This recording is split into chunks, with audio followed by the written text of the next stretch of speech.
अस्सलामुअलैकुम, welcome to my YouTube channel Amjad Sulehri. और आज की जो वीडियो है जी वो E74 वीज़ा के हवाले से जो है वो आप लोगों के साथ इंफॉर्मेशन शेयर की जाएगी।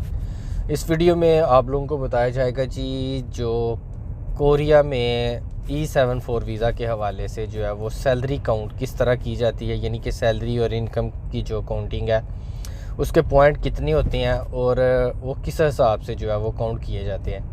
तो इसके बारे में आज की वीडियो में सिर्फ आप लोगों को जो है वो सैलरी के बारे में जो है वो इन्फॉर्मेशन दी जाएगी कि कोरिया में जो आपकी इनकम के पॉइंट होते हैं E74 वीज़ा के हवाले से उसमें किस किस साल की इनकम देखी जाती है और कितने सालों की इनकम देखी जाती है और उसके कितने कितने पॉइंट होते हैं और आपको बेसिक कितनी इनकम की ज़रूरत होती है। सबसे पहले जी जो E74 वीज़ा के हवाले है इसके लिए जो है वो 2 साल की जो है वो इनकम देखी जाती है और इस इनकम में जो है वो 10 पॉइंट है, 15 पॉइंट है और उसके बाद 20 पॉइंट है। तो जो 10 पॉइंट है जी वो है जी 2 करोड़ 60 लाख वान कोरियन सालाना इनकम आपकी हो तो आपको जो है जी वो 10 पॉइंट मिलते हैं। और अगर आपकी सालाना इनकम जो है वो 3 करोड़ वान कोरियन वान जो है वो हो तो आपको जो है वो 15 पॉइंट मिलते हैं। और उसके अलावा अगर आपकी सालाना इनकम 3 करोड़ 30 लाख वान हो तो फिर आपको जो है वो 20 पॉइंट मिलते हैं। ये जस्ट मैंने आपको समझाने के लिए जो है ये पॉइंट बताएं और यही लिखे हुए हैं। लेकिन ये जो इनकम देखी जाती है ना ये आपके लास्ट 2 ईयर्स की देखी जाती है कि अगर आपने वीज़ा अप्लाई करना है तो आप जब वीज़ा अप्लाई कर रहे हैं तो उससे पहले जो आपके 2 साल हैं जो आप गुजार चुके हैं कोरिया में उसकी इनकम देखी जाती है। और जो इनकम देखी जाती है वो 1 जनवरी से लेकर 31 दिसंबर तक जो है वो आपकी काउंट होती है। फॉर एग्ज़ाम्पल कि मैं अभी मार्च में अगर वीज़ा अप्लाई करना चाहूँ तो मेरी इनकम जो है वो मार्च के महीने से लेकर पिछले साल जो 2022 का मार्च है उस वक्त तक नहीं देखी जाएगी। अगर मैं मार्च के महीने में जो है वो वीज़ा अप्लाई करना चाहता हूँ तो उस सूरत में जो है वो मेरी अगर 2022 और 21 की जो है वो इनकम जो है वो चाहिए मुझे। और जो इनकम होती है वो 1 जनवरी से 31 दिसंबर तक काउंट होती है।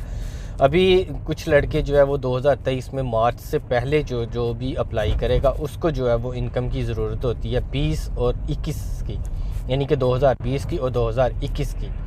और जो लोग मार्च के बाद कोरिया में वीज़ा अप्लाई करते हैं या वीज़ा अप्लाई 2023 की मार्च के बाद अप्लाई करेंगे तो फिर उनकी जो डॉक्यूमेंट्स लगेंगे सैलरी के वो लगेंगे जी 2021 के और 2022 के। तो जो 2021 की सैलरी आपकी होनी चाहिए वो कम से कम 2 करोड़ 60 लाख वान लाजमी होनी चाहिए। और जो 2022 की सैलरी है वो भी 2 करोड़ 60 लाख वान लाजमी होनी चाहिए। यानी कि हर साल की जो आपकी इनकम है वो 2 करोड़ 60 लाख वान लाजमी होनी चाहिए। अगर एक साल की भी इनकम 2 करोड़ 60 लाख वान से कम है तो उस सूरत में फॉर एग्ज़ाम्पल मैं आपको एग्ज़ाम्पल दे के समझाता हूँ। फॉर एग्ज़ाम्पल कि आपकी इनकम जो है 2021 की जो है वो 2 करोड़ 50 लाख वान है और 2022 की इनकम आपकी 5 करोड़ वान है, फिर भी आपके 0 पॉइंट है, यानी कि आपको कोई पॉइंट नहीं मिलेगा। हालांकि आपकी इनकम तो जो है वो एक साल की 5 करोड़ वान है, एक साल की 2 करोड़ 50 लाख वान है। तो जब इनको दोनों को मिक्स करेंगे तो ये तो तकरीबन 7.5 करोड़ वान बन जाती है, लेकिन इसके जो पॉइंट है वो 0 मिलेंगे। वजह क्यों कि हर साल की इनकम उन्होंने कानून में लिख दी है कि हर साल की इनकम जो है वो 2 करोड़ 60 लाख वान लाजमी होनी चाहिए। अगर एक साल की कम होती है और एक साल की 2 करोड़ वान से ज़्यादा होती है, 2 करोड़ 60 लाख वान से ज़्यादा होती है तो फिर जो है वो आपको 0 पॉइंट मिलेगा। अगर दोनों की जो है वो 2 करोड़ 60 लाख वान से ऊपर है तो फिर उन दोनों को जो है वो प्लस दोनों सालों की जो इनकम है उनको प्लस करेंगे और प्लस करके उनको 2 पे डिवाइड कर देंगे। और जब उसको 2 पे डिवाइड करेंगे तो उसकी जो निकलेगी एवरेज इनकम, तो एवरेज इनकम जो होगी उसको देखा जाएगा कि वो आपकी 2 करोड़ 60 लाख वान बनी है या 3 करोड़ वान बनी है। अगर 3 करोड़ वान में से एक फेगन भी कम है ना, यानी कि 100 वान भी कम है या फिर थोड़े बहुत भी कम है, एक वान भी कम है, तो फिर भी जो है वो आपको 10 पॉइंट मिलेंगे। 3 करोड़ वान या 3 करोड़ वान से ऊपर होगी आपकी तो फिर आपको 15 पॉइंट मिलेंगे, जो एवरेज सैलरी दोनों सालों की निकलेगी। उसके बाद 3 करोड़ 30 लाख वान से अगर ज़्यादा आपकी एवरेज निकलती है तो फिर जो है वो आपको 20 पॉइंट मिलेंगे। तो जो भी आपने एवरेज निकालनी है 2,60,00,000 मान से दोनों सालों की ऊपर होगी। एक ही चाहे 2,60,00,000 मान हो, दूसरे की 4 करोड़ मान हो, तो फिर दोनों की प्लस करके जो आपकी सालाना एवरेज बनेगी उसको जो है वो 2 पे तकसीम करना। 2 सालों की सालाना एवरेज को 2 पे जब तकसीम करेंगे तो वो आपकी जो है वो 1 साल की जो है वो यानी कि आपके पॉइंट की जो है वो एवरेज निकल आएगी कि आपके पॉइंट कितने बनते हैं। तो इसलिए जो है वो कुछ लोग ये समझते हैं कि 2,60,00,000 मान से दो कम भी हो तो 2,40,00,000 मान होती है। तो उस सूरत में जो है वो अगर दूसरे साल की 3,60,00,000 मान है तो हमारी जो है वो 3 करोड़ एवरेज निकल आती है। तो उस सूरत में जो है वो हमें 15 पॉइंट मिल सकते हैं। हालांकि ऐसा नहीं होता, दोनों सालों की जो है वो 2,60,00,000 मान लाजमी है। फॉर एग्ज़ाम्पल कि अगर आपकी 2,40,00,000 मान है या 2,50,00,000 मान है, 10 लाख मान का फ़र्क आ रहा है, तो उसको किस तरह का पूरा किया जाए। क्योंकि जब तक 2,60,00,000 मान नहीं होगी आपकी जो कोरिया के रूल के मुताबिक आपको सैलरी के पॉइंट नहीं मिलेंगे। क्योंकि कोरिया में अगर आपने वीज़ा लेना है तो उसमें सैलरी के पॉइंट जो है वो बेसिक पॉइंट बहुत ज़्यादा अहमियत रखते हैं। क्योंकि आपके बेसिक पॉइंट होंगे तो आपको जो है वो मेरिट में आना पड़ेगा, या स्पेशल कोटे में जमा करवाते हैं तो 52 पॉइंट्स आपको चाहिए होते हैं। लेकिन अगर आपके सैलरी के पॉइंट 0 होते हैं तो फिर एक अलहदा रूल है जिसमें आपको जो है वो 72 पॉइंट चाहिए होते हैं। यानी कि आपकी स्किल सर्टिफिकेट में कोरियन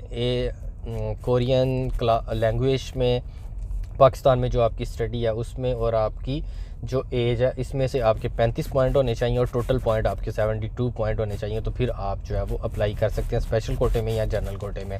तो फिर जनरल कोटे में भी अगर आप मेरिट में आ जाते हैं तो आप जो है वो वीज़ा ले सकते हैं।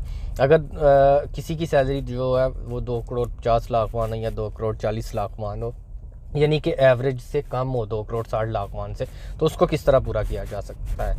उसमें ऐसा है जी, अगर आपका कंपनी का मालिक राज़ी है तो आपकी जो वो इनकम है उसकी सेटलमेंट करवा सकता है, और ये लीगल है। क्योंकि अगर मालिक के पास जो है वो टैक्स ऑफिस की तरफ से 1 साल में जो है वो एक बार ऑथोराइज़ होता है कि अगर वो अपने किसी वर्कर की इनकम की सेटलमेंट करवाना चाहे तो वो करवा सकता है।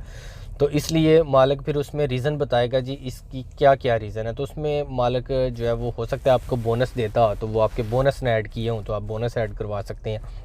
उसके अलावा आपकी जो सैलरी है वो इनकम उसने जो है वो आपको कम उधर जमा करवा दी हुई है टैक्स ऑफिस में, लेकिन आपकी जो सैलरियाँ बनती हैं वो ज़्यादा बनी हुई हैं, लेकिन आपकी जो अकाउंट में उसने सैलरियाँ ट्रांसफ़र की हुई हैं वो कम है। तो कोई भी रीज़न वगैरह दे के जो कानून के मुताबिक जो रीज़न जो ऑथेंटिक होगी उस रीज़न के मुताबिक जो है वो आप लोगों की जो है वो सैलरी जो है वो एडजस्टमेंट करवा सकता है।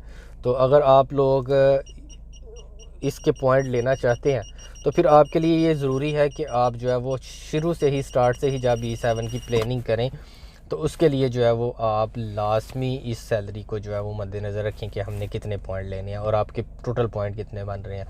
उम्मीद है कि इस वीडियो में मैंने आपको जो सैलरी के पॉइंट हैं वो सारे बता दिए लास्ट। उसके अलावा अगर आपके कोई मज़ीद क्वेश्चन होंगे तो आप मुझे जो है वो कमेंट सेक्शन में जो है वो बता सकते हैं। अच्छा जी, इस वीडियो को ज़्यादा से ज़्यादा शेयर कर दें, दुआ में याद रखिएगा। अल्लाह हाफिज़।